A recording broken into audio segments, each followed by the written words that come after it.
ಒಂದು ರಾಜ್ಯ ಮಟ್ಟದ ಒಂದು ಕ್ರಾಂತಿಯನ್ನು ಈ ಭಾಗದಲ್ಲಿ ಹಬ್ಬಿಸಲಿಕ್ಕೆ ಈಗಾಗಲೇ ಚರ್ಚೆಗಳು ನಡೀತಾ ಇದೆ. ಕನ್ನಡಿಗರಿಗೆ ಉದ್ಯೋಗವನ್ನು ಕೊಡಬೇಕು, ಕನ್ನಡೀಕರಣಗೊಳ್ಳಬೇಕು, ನಾಮಫಲಕಗಳು ಕನ್ನಡೀಕರಣ ಆಗಬೇಕು ಅಂತಕ್ಕಂಥ ಒಂದು ಕಿಚ್ಚನ್ನು ಈ 4 ಕೈಗಾರಿಕಾ ಪ್ರದೇಶಗಳ ವ್ಯಾಪ್ತಿಯಲ್ಲಿ ನಾವು ಈಗಾಗಲೇ ಒಂದು ದೊಡ್ಡ ಮಟ್ಟದ ಹೋರಾಟನ ರೂಪುರೇಷೆಗಳು ಮಾಡ್ತಾ ಇದ್ದೀವಿ.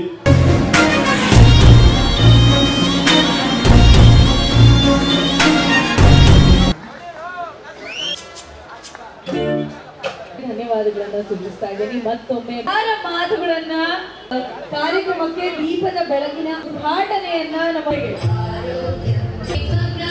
ಅಲ್ಲಪ್ಪ, ಕರ್ನಾಟಕ ಸರ್ಕಾರ ಇದೆ, ಅದಕ್ಕೆ ಕನ್ನಡ ಸಂಸ್ಕೃತಿ ಇಲಾಖೆ ಇದೆ, ಮತ್ತಿವರು ಒಂದು ಸಂಘವನ್ನು ಕಟ್ಟಿಕೊಂಡು ಭಾಷೆಯನ್ನು ಉಳಿಸಿ ಅಂತ ಯಾಕೆ ಹೋರಾಟ ಮಾಡಬೇಕು ಅಂತ. ನಾವು ಲೂಟಿ ಹೊಡೆದಿಲ್ಲ, ಅಥವಾ ಯಾರ ಮನೆ ಕನ್ನೆ ಹಾಕಿಲ್ಲ, ಅಥವಾ ಯಾರನ್ನ ಕೊಲೆ ಮಾಡಿಲ್ಲ.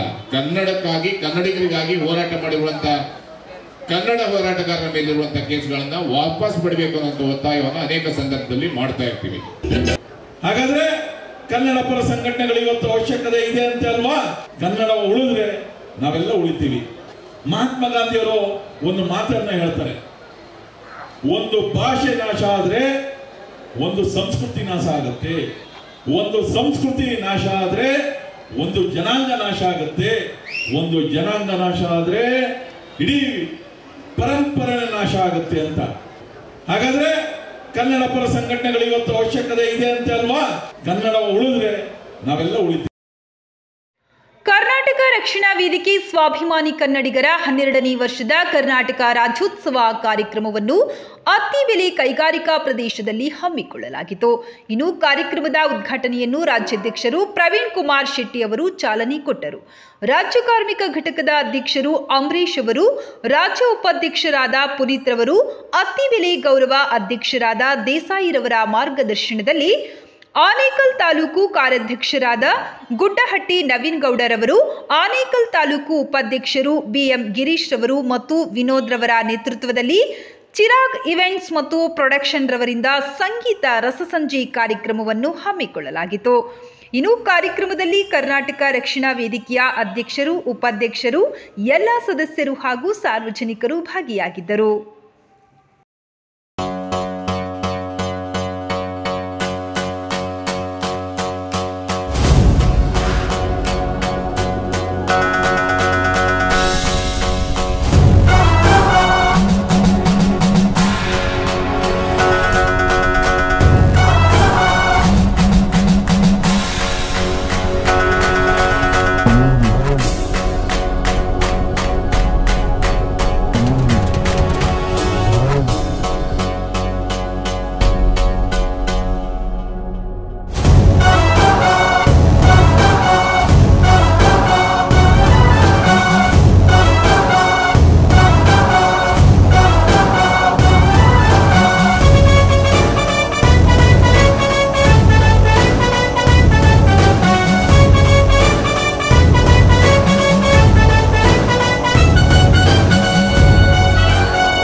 ಅಲ್ಲಪ್ಪ, ಕರ್ನಾಟಕ ಸರ್ಕಾರ ಇದೆ, ಅದಕ್ಕೆ ಕನ್ನಡ ಸಂಸ್ಕೃತಿ ಇಲಾಖೆ ಇದೆ, ಮತ್ತಿವರು ಒಂದು ಸಂಘವನ್ನು ಕಟ್ಟಿಕೊಂಡು ಭಾಷೆಯನ್ನು ಉಳಿಸಿ ಅಂತ ಯಾಕೆ ಹೋರಾಟ ಮಾಡಬೇಕು ಅಂತ. ವ್ಯವಸ್ಥೆಯನ್ನು ನೋಡಿದಾಗ ರಾಜಕಾರಣಿಗಳಿಗೆ ಭಾಷೆಯ ಬಗ್ಗೆ ಇಚ್ಛಾಶಕ್ತಿ ಕಮ್ಮಿಯಾಗಿದೆ. ಯಾಕೆ ಈ ವಿಚಾರವನ್ನು ಹೇಳ್ತಾ ಇದ್ದೀನಿ ಅಂದ್ರೆ, ಸಾವಿರಾರು ಹೋರಾಟಗಳನ್ನ ಪ್ರವೀಣ್ ಕುಮಾರ್ ಶೆಟ್ಟಿ ಅವರ ನೇತೃತ್ವದಲ್ಲಿ ನಾವು ಮಾಡಿದ್ವಿ. ಒಂದು ನಿಮ್ಮ ಮುಂದೆ ಉದಾಹರಣೆ ಹೇಳ್ತೀನಿ. ಶಾಸ್ತ್ರೀಯ ಸ್ಥಾನಮಾನ ಭಾಷೆ ಕೊಡಬೇಕು, ತಮಿಳು ಭಾಷೆಗೆ ಕೊಟ್ಟರು, ನಮ್ಮ ಚಕಾರ ಇಲ್ಲ.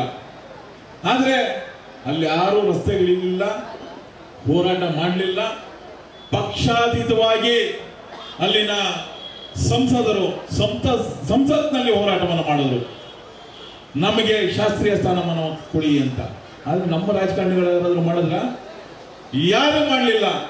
ಆದ್ರೆ ಹೋರಾಟ ಮಾಡಿದ್ದು ಕನ್ನಡ ಪರ ಹೋರಾಟಗಾರರು, ಪ್ರತಿಯೊಂದು ಜಿಲ್ಲೆಯಲ್ಲಿ, ತಾಲೂಕು ಮಟ್ಟದಲ್ಲಿ, ಹೋಬಳಿ ಮಟ್ಟದಲ್ಲಿ ಹೋರಾಟವನ್ನು ಮಾಡಿದವು. ಪ್ರವೀಣ್ ಕುಮಾರ್ ಶೆಟ್ಟಿ ಅವರ ನೇತೃತ್ವದಲ್ಲಿ ದೆಹಲಿಯ ಜಂತರ್ ಮಂತರ್ ಮೈದಾನದಲ್ಲಿ ಹೋರಾಟವನ್ನು ಮಾಡಿ ಕಡೆಗೆ ಎಚ್ಚರಿಕೆಯನ್ನು ಕೊಟ್ಟು, ಏನು ಕೇಂದ್ರ ಸರ್ಕಾರದ ಕಚೇರಿಗಳು ನಮ್ಮ ರಾಜ್ಯದಲ್ಲಿದೆ ಎಲ್ಲದಕ್ಕೂ ಬೀಗ ಹಾಕ್ತೀವಿ ಅಂತ. ಅನಂತರ ಕೇಂದ್ರ ಸರ್ಕಾರ ಶಾಸ್ತ್ರೀಯ ಸ್ಥಾನಮಾನ ಕೊಡ್ತು. ಹಾಗಾದ್ರೆ ಕನ್ನಡ ಪರ ಸಂಘಟನೆಗಳು ಇವತ್ತು ಅವಶ್ಯಕತೆ ಇದೆ ಅಂತ ಅಲ್ವಾ? ಕನ್ನಡ ಉಳಿದ್ರೆ ನಾವೆಲ್ಲ ಉಳಿತೀವಿ. ಬಹುಶಃ ಬಹಳ ಅತ್ಯುತ್ತಮವಾಗಿ ಗಾಯನವನ್ನ ಮುಂದಿಡ್ತಾ ಇದ್ರು. ಭಾಷೆ ಇದ್ರೆ ತಾನೇ ಗಾಯಕರು, ಕಲಾವಿದರು ಎಲ್ಲ ಉಳಿಯೋದು. ಮಹಾತ್ಮ ಗಾಂಧಿಯವರು ಒಂದು ಮಾತನ್ನ ಹೇಳ್ತಾರೆ, ಒಂದು ಭಾಷೆ ನಾಶ ಆದ್ರೆ ಒಂದು ಸಂಸ್ಕೃತಿ ನಾಶ ಆಗುತ್ತೆ, ಒಂದು ಸಂಸ್ಕೃತಿ ನಾಶ ಆದ್ರೆ ಒಂದು ಜನಾಂಗ ನಾಶ ಆಗುತ್ತೆ, ಒಂದು ಜನಾಂಗ ನಾಶ ಆದ್ರೆ ಇಡೀ ಪರಂಪರೆ ನಾಶ ಆಗುತ್ತೆ ಅಂತ. ಅನಂತರ ನಾವು ಒಂದು ದಿವಸ ವಸ್ತು ಪ್ರದರ್ಶನದ ಗೊಂಬೆಗಳಾಗ್ತೀವಿ. ಫೋಟೋದಲ್ಲಿರುತ್ತೆ ಕನ್ನಡಿಗರು ಈ ರೀತಿ ಇರ್ತಿದ್ರು, ಅವರ ಭಾಷೆ ಹೀಗಿತ್ತು, ಅವರ ವೇಷಭೂಷಣ ಹೇಗಿತ್ತು, ಅವರು ಮುದ್ದೆಯನ್ನ ತಿಂತಾ ಇದ್ರು, ಜೋಳದ ರೊಟ್ಟಿಯನ್ನು ತಿಂತಾ ಇದ್ರು, ಕುಸಲಕ್ಕಿಯನ್ನು ಊಟ ಮಾಡ್ತಾ ಇದ್ರು. ನಾವು ವಸ್ತು ಪ್ರದರ್ಶನದ ಗೊಂಬೆಗಳಾಗಬೇಕಾ? ನಮ್ಮ ತನವನ್ನು ನಾವು ಉಳಿಸ್ಕೊಳ್ಬೇಕು. ಯಾರ ಹತ್ರ ಭಿಕ್ಷೆ ಬಿಡೋ ಅವಶ್ಯಕತೆ ಇಲ್ಲ. ಈ ರಾಜ್ಯದಲ್ಲಿ ಕನ್ನಡಿಗರಿಗೆ ಉದ್ಯೋಗ ಕೊಡಲೇಬೇಕು. ಇದು ನಮ್ಮ ಹಕ್ಕು, ಭಿಕ್ಷೆ ಅಲ್ಲ. ಆದ್ರಿಂದ ನೀವೆಲ್ಲರೂ ನಮ್ಮ ಜೊತೆ ಕೈ ಜೋಡಿಸಿ ನಿರಂತರವಾಗಿ ಹೋರಾಟವನ್ನು ಮಾಡಿ. ಹೋರಾಟ ಇದ್ರೆ ಮಾತ್ರ ನಮ್ಮ ಬದುಕು ಇವತ್ತು ಉಳಿಯೋದಕ್ಕೆ ಸಾಧ್ಯ ಅಂತ ಹೇಳ್ತಾ ನಾನು ಮಾತು ಮುಗಿಸ್ತೀನಿ. ಜೈ ಹಿಂದ್, ಜೈ ಕರ್ನಾಟಕ, ನಮಸ್ಕಾರ. ಅನೇಕ ಕ್ರಾಂತಿಕಾರಿ ಹೋರಾಟಗಳನ್ನ ಒಗೆನೆಕಲ್ಲು ಯೋಜನೆ ವಿಚಾರವಾಗಿ ಅತ್ತಿಬೆಲೆಯಲ್ಲೇ ಒಂದು ರಾಜ್ಯ ಮಟ್ಟದ ಹೋರಾಟವನ್ನ ಕೊಟ್ಟಿರ್ತಕ್ಕಂಥ ಕೀರ್ತಿ ಇದೆ. ಮೊನ್ನೆ ವಿನೂತನವಾಗಿ ಕಾವೇರಿಯ ಜಲವಿವಾದ ವಿಚಾರದಲ್ಲಿ ಖಾಲಿ ಕೊಡಗಳನ್ನು ಪ್ರದರ್ಶನ ಮಾಡೋದ್ರ ಮುಖಾಂತರ ಈ ಅತ್ತಿಬೆಲೆ ಗಡಿ ಭಾಗದಲ್ಲಿ ರಾಜ್ಯಕ್ಕೆ ಕಿಚ್ಚನ್ನು ಹಬ್ಬಿಸ್ತಕ್ಕಂಥ ಅನೇಕ ಹೋರಾಟಗಳನ್ನ ಕನ್ನಡಕ್ಕೆ ಶಾಸ್ತ್ರೀಯ ಸ್ಥಾನಮಾನದ ವಿಚಾರವಾಗಿ, ಒಗೆನೆಕಲ್ಲು ಯೋಜನೆ ವಿಚಾರವಾಗಿ, ಕನ್ನಡಿಗರಿಗೆ ಉದ್ಯೋಗದ ವಿಚಾರವಾಗಿ ಅನೇಕ ಹೋರಾಟಗಳನ್ನು ಮಾಡಿದ್ದೀವಿ. ವಿಶೇಷವಾಗಿ ಜನವರಿ ಕಾರ್ಯಕ್ರಮದ ನಂತರದಲ್ಲಿ ಒಂದು ರಾಜ್ಯ ಮಟ್ಟದ ಒಂದು ಕ್ರಾಂತಿಯನ್ನ ಈ ಭಾಗದಲ್ಲಿ ಹಬ್ಬಿಸ್ಲಿಕ್ಕೆ ಈಗಾಗಲೇ ಚರ್ಚೆಗಳು ನಡೀತಾ ಇದೆ. ಕನ್ನಡಿಗರಿಗೆ ಉದ್ಯೋಗವನ್ನು ಕೊಡಬೇಕು, ಕನ್ನಡೀಕರಣಗೊಳ್ಳಬೇಕು, ನಾಮಫಲಕಗಳು ಕನ್ನಡೀಕರಣ ಆಗಬೇಕು ಅಂತಕ್ಕಂಥ ಒಂದು ಕಿಚ್ಚನ್ನ ಈ 4 ಕೈಗಾರಿಕಾ ಪ್ರದೇಶಗಳ ವ್ಯಾಪ್ತಿಯಲ್ಲಿ ನಾವು ಈಗಾಗಲೇ ಒಂದು ದೊಡ್ಡ ಮಟ್ಟದ ಹೋರಾಟನ ರೂಪುರೇಷೆಗಳು ಮಾಡ್ತಾ ಇದ್ದೀವಿ. ಪ್ರವೀಣ್ ಕುಮಾರ್ ಶೆಟ್ಟಿ ಅವರ ಆದೇಶದ ಮೇರೆಗೆ ವಿಧಾನಸೌಧ ಚಲೋ ಅಥವಾ ಈ ಭಾಗದಲ್ಲಿರ್ತಕ್ಕಂಥ ಎಲ್ಲ ಕಾರ್ಖಾನೆಗಳ ಚಲೋ ಕಾರ್ಯಕ್ರಮವನ್ನು ಅತಿ ಶೀಘ್ರದಲ್ಲೇ ಮಾಡ್ತೀವಿ ಅಂತ ಹೇಳ್ತಾ ಈ ಒಂದು ವೇದಿಕೆಯನ್ನು ಮಾತಾಡಲಿಕ್ಕೆ ಅವಕಾಶ ಮಾಡಿಕೊಟ್ಟು ತಮ್ಮೆಲ್ಲರಿಗೂ ನಾನು ಮಾತನ್ನು ಮುಗಿಸ್ತೀನಿ. ಜೈ ಹಿಂದ್, ಜೈ ಕರ್ನಾಟಕ. ವಿಧಾನಸೌಧದಲ್ಲಿ ಚರ್ಚೆ ಮಾಡಿ ಆ ಕೇಸ್ಗಳನ್ನ ವಾಪಸ್ ಪಡೆಯುವಂತ ಕೆಲಸವನ್ನ ಸರ್ಕಾರಗಳು ಮಾಡ್ತಾ ಇರ್ತವೆ. ಆದ್ರೆ ಕನ್ನಡ, ಕನ್ನಡಿಗ, ರೈತ, ದೀನ, ದಲಿತ ಇವ್ರ ಪರವಾಗಿ ಹೋರಾಟ ಮಾಡುವಂತ ಕನ್ನಡ ಹೋರಾಟಗಾರನ, ರೈತ ಪರ ಹೋರಾಟಗಾರನ, ದಲಿತ ಪರ ಹೋರಾಟಗಾರರ ಮೇಲಿರುವಂತ ಕೇಸ್ಗಳನ್ನ ತೆಗಿರಿ ಅಂದ್ರೆ ಯಾವುದು ಸಹ ಮಾತಿರ್ತಾರೆ. ಯಾಕಂದ್ರೆ ನಾವು ಯಾವ ಲೂಟಿ ಹೊಡೆದಿಲ್ಲ, ಅಥವಾ ಯಾರ ಮನೆ ಕನ್ನೆ ಹಾಕಿಲ್ಲ, ಅಥವಾ ಯಾರನ್ನ ಕೊಲೆ ಮಾಡಿಲ್ಲ. ಕನ್ನಡಕ್ಕಾಗಿ, ಕನ್ನಡಿಗರಿಗಾಗಿ ಹೋರಾಟ ಮಾಡಿರುವಂತ ಕನ್ನಡ ಹೋರಾಟಗಾರರ ಮೇಲಿರುವಂತಹ ಕೇಸ್ಗಳನ್ನ ವಾಪಸ್ ಪಡಿಬೇಕು ಅನ್ನೋ ಒತ್ತಾಯವನ್ನು ಅನೇಕ ಸಂದರ್ಭದಲ್ಲಿ ಮಾಡ್ತಾ ಇರ್ತೀವಿ. ಮುಂದಿನ ದಿನಗಳಲ್ಲಿ ರಸ್ತೆ ಇಳಿಯೋದೇ ಕಷ್ಟ. ಈ ಯುವಕರು ಇನ್ನೇನಾದ್ರೂ ಬಾವುಟವನ್ನ ಏನಾದ್ರೂ ಕೈ ಬಿಟ್ರೆ ಮುಂದೆ ಬಾವುಟ ಇಡುವಂತವ್ರು ಇಲ್ಲ. ಅದಕ್ಕಾಗಿ ನಾವೆಲ್ಲರೂ ಸಂಘಟನೆಯನ್ನ ಕಟ್ಟೋದ್ರ ಮುಖಾಂತರ, ಯುವಕರನ್ನ ಕರೆತರೋದ್ರ ಮುಖಾಂತರ ಎಲ್ಲೇ ಆದ್ರೂ ಸಹ ಅವ್ರ ಪರವಾಗಿ ನಿಲ್ಲುವಂತ ಸಂಘಟನೆ ಕರ್ನಾಟಕ ರಕ್ಷಣಾ ವೇದಿಕೆ. ಮೊನ್ನೆ ನೋಡಿರ್ತೀರಾ, ಚಾಮರಾಜನಗರದ ಸೋಲಿಗರ ಪರವಾಗಿ ಬಿಳಿರಂಗನ ಬೆಟ್ಟದಲ್ಲಿ ಒಂದು ದಿನ ರಾತ್ರಿ ಇದ್ದೀವಿ. ಸೋಲಿಗರ ಜೊತೆನೇ ಇದ್ದೀವಿ ನಾವು, ರಾತ್ರಿ ಇಲ್ಲ. ಅವ್ರ ಕಷ್ಟ ಏನು? ಅವರಿಗೆ ಕುಡಿಲಿಕ್ಕೆ ನೀರಿಲ್ಲ, ಹಾಸ್ಪಿಟಲ್ ಇಲ್ಲ, ಸ್ಕೂಲ್ ಇಲ್ಲ. 6 ಗಂಟೆ ಮೇಲೆ ಅವರು ಅಲ್ಲಿಗೆ ಆ ಬೆಟ್ಟಕ್ಕೆ ಹೋಗೋಂಗಿಲ್ಲ. ಅದನ್ನ ಡಿಸಿ ಕಚೇರಿ ಎದುರುಗಡೆ ಕೂತಿ ಡಿಸಿ ಅವ್ರನ್ನ ಕರೆಸಿ ಅವರಿಗೆ ನ್ಯಾಯ ಕೊಡಿಸುವಂತ ಸಂಘಟನೆ ಕರ್ನಾಟಕ ರಕ್ಷಣಾ ವೇದಿಕೆ ಮಾಡಿದೆ.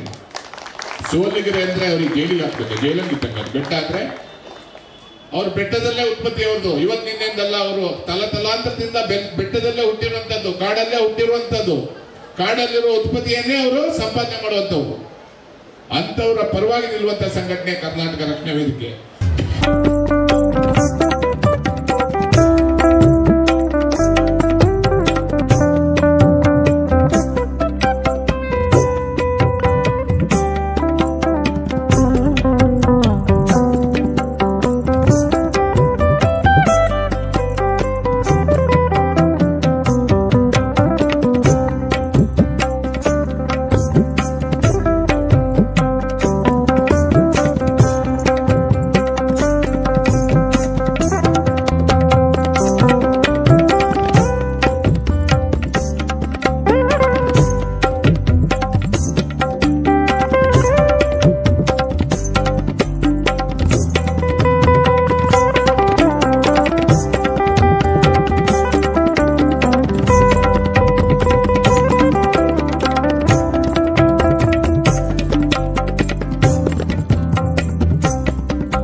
ಅತ್ತಿಬೇಲಿಯ ಕಾರ್ಯಕ್ರಮವು 12ನೇ ವರ್ಷದ್ದು. ಈ ಕಾರ್ಯಕ್ರಮದಲ್ಲಿ ತುಂಬ ಕನ್ನಡಾಭಿಮಾನಿಗಳು ಬಂದು ಒಂದು ಕಾರ್ಯಕ್ರಮವನ್ನು ಯಶಸ್ವಿಯಾಗಿ ಗೊಳಿಸಿದ್ದಾರೆ. ಇದಕ್ಕೆಲ್ಲ ಕಾರಣ ನಮ್ಮ ಈ ಅತ್ತಿಬೇಲೆ ಇಂಡಸ್ಟ್ರಿಯಲ್ ಏರಿಯಾ ಮತ್ತು ಅತ್ತಿಬೇಲೆ ನಗರದಲ್ಲಿ ತುಂಬ ಶ್ರಮಪಟ್ಟು ಜನ ಒಗ್ಗೂಟುಗೊಳಿಸಿ ಕಾರ್ಯಕ್ರಮವನ್ನು ತುಂಬ ಯಶಸ್ವಿಯಾಗಿ ನಡೆಸಿಕೊಟ್ಟಿರೋ ಹಿಂದೆ ನಮ್ಮ ಕರವೇ ಬಣದ ಗಿರೀಶ್ ಅವರು ಮತ್ತು ನವೀನ್ ಗೌಡ ಅವರು ಮತ್ತು ವಿನೋದ್ ಅವರು ತುಂಬ ಶ್ರಮಪಟ್ಟಿದ್ದಾರೆ. ಕರ್ನಾಟಕ ರಕ್ಷಣಾ ವೇದಿಕೆ ವತಿಯಿಂದ 12ನೇ ಸ್ವಾಭಿಮಾನಿ ಕನ್ನಡಿಗರ ಕರ್ನಾಟಕ ರಾಜ್ಯೋತ್ಸವವನ್ನು ಕರ್ನಾಟಕ ರಕ್ಷಣಾ ವೇದಿಕೆ ಪ್ರವೀಣ್ ಶೆಟ್ಟಿ ಬಣದ ವತಿಯಿಂದ ಇಂದು ಅತ್ತಿಬೇಲೆ ಕೈಗಾರಿಕಾ ಪ್ರದೇಶದಲ್ಲಿ ಬೆಳಗಿನ ಜಾವ ಧ್ವಜಾರೋಹಣ ಮುಗಿಸಿ ಇವತ್ತು ಮನೋರಂಜನಾ ಕಾರ್ಯಕ್ರಮ ಚಿರಾಗ್ ಇವೆಂಟ್ಸ್ ವತಿಯಿಂದ ಮನೋರಂಜನಾ ಕಾರ್ಯಕ್ರಮವನ್ನು ಹಮ್ಮಿಕೊಂಡಿದ್ದೆವು. ಈ ಕಾರ್ಯಕ್ರಮಕ್ಕೆ ರಾಜ್ಯಾಧ್ಯಕ್ಷರಾದಂಥ ಪ್ರವೀಣ್ ಕುಮಾರ್ ಶೆಟ್ಟಿ ಅವರ ಉದ್ಘಾಟನೆಯನ್ನು ಚಾಲನೆ ಕೊಡುವ ಮುಖಾಂತರವಾಗಿ ಇದೇ ನಮಗೆ ನೇತೃತ್ವವಾಗಿ ಹೆಬ್ಗೋಡಿ ಅಂಬರೀಷ್ ಅಣ್ಣನವರು, ರಾಜ್ಯ ಕಾರ್ಮಿಕ ಘಟಕದ ಅಧ್ಯಕ್ಷರು, ರಾಜ್ಯ ಉಪಾಧ್ಯಕ್ಷರಾದ ಪುನೀತ್ ಅಣ್ಣನವರು ಮತ್ತು ನಮ್ಮ ಈ ಭಾಗದ ಅತ್ತಿಬೇಲೆ ಕೈಗಾರಿಕಾ ಪ್ರದೇಶದ ಗೌರವಾಧ್ಯಕ್ಷರಾದಂಥ ವಿಶೇಷವಾಗಿ ನಮ್ಮ AR ದೇಸಾಯಿ ಸಾಹೇಬರು ನಮ್ಮ ಜೊತೆಯಲ್ಲಿ ಸಂಪೂರ್ಣವಾಗಿ ಬೆಂಬಲ ಕೊಟ್ಟಿದ್ದಾರೆ. ಅವ್ರಿಗೂ ಮತ್ತು ನನ್ನ ಆತ್ಮೀಯ ಸ್ನೇಹಿತರು ವಿನೋದ್, ಗಿರೀಶ್ ಅವರು ನಮ್ಮ ಆತ್ಮೀಯ ಏನು ನಮ್ಮ ಜೊತೆಯಲ್ಲಿ ಯಾವಾಗಲೂ ಕೈ ಜೋಡಿಸಿ ಇದ್ದಾರೆ. ಈಗ ನಾವು ಗಿರೀಶು, ವಿನೋದು, ನಾವು ಮೂವರು ಸೇರಿ ಈ ಕಾರ್ಯಕ್ರಮಕ್ಕೆ ರೂವಾರಿಗಳಾಗಿ ಈ ಕಾರ್ಯಕ್ರಮವನ್ನು ಅಚ್ಚುಕಟ್ಟಾಗಿ ನಡೆದಿದೆ. ಮತ್ತು ಈ ಜನಸಮೂಹ ನೋಡಿದ್ರೆ ಇನ್ನು ಕನ್ನಡ ಇನ್ನೂ ಬೆಳೆಸಬೇಕು ಎನ್ನುವ ಹಾದಿ ಇನ್ನು ಜನಗಳಲ್ಲಿ ಹುರುಪು ಹೆಚ್ಚಾಗುತ್ತೆ ಅಂತ ತಿಳ್ಕೊತ, ಮತ್ತು ಇದೇ ಥರ ನಮಗೆ ಪ್ರತ್ಯಕ್ಷವಾಗಿ ಪರೋಕ್ಷವಾಗಿ ಎಲ್ಲ ನಮ್ಮ ಸಂಘಟನೆ ಕರ್ನಾಟಕ ರಕ್ಷಣಾ ವೇದಿಕೆ ಕಟ್ಟಾಳುಗಳು ಎಲ್ಲರೂ ನಮ್ಮ ಜೊತೆಯಲ್ಲಿ ಸಹಕಾರ ಕೊಟ್ಟಿದ್ದಾರೆ. ಮತ್ತು ಇಲ್ಲಿ ಏನು ಸ್ಥಳೀಯವಾಗಿ ನಮಗೆ ಎಲ್ಲರೂ ನಮ್ಮ ಪ್ರತ್ಯಕ್ಷವಾಗಿ ಪರೋಕ್ಷವಾಗಿ ಸಹಕಾರ ಕೊಟ್ಟಿದ್ದಾರೆ. ಕಾರ್ಖಾನೆ ಮಾಲೀಕರುಗಳಿಗೂ ಮತ್ತು ಈ ಇಂಡಸ್ಟ್ರಿಯಲ್ ಏರಿಯಾ ಅಸೋಸಿಯೇಷನ್ನ ಎಲ್ಲ ಸದಸ್ಯರುಗಳಿಗೂ ಎಲ್ಲ ನಮ್ಮ ಕರ್ನಾಟಕ ರಕ್ಷಣಾ ವೇದಿಕೆಯ ಎಲ್ಲ ಕನ್ನಡದ ಕಟ್ಟಾಳುಗಳಿಗೂ ಎಲ್ಲ ಧನ್ಯವಾದಗಳನ್ನು ತಿಳಿಸ್ತಾ ಇದ್ದೀನಿ.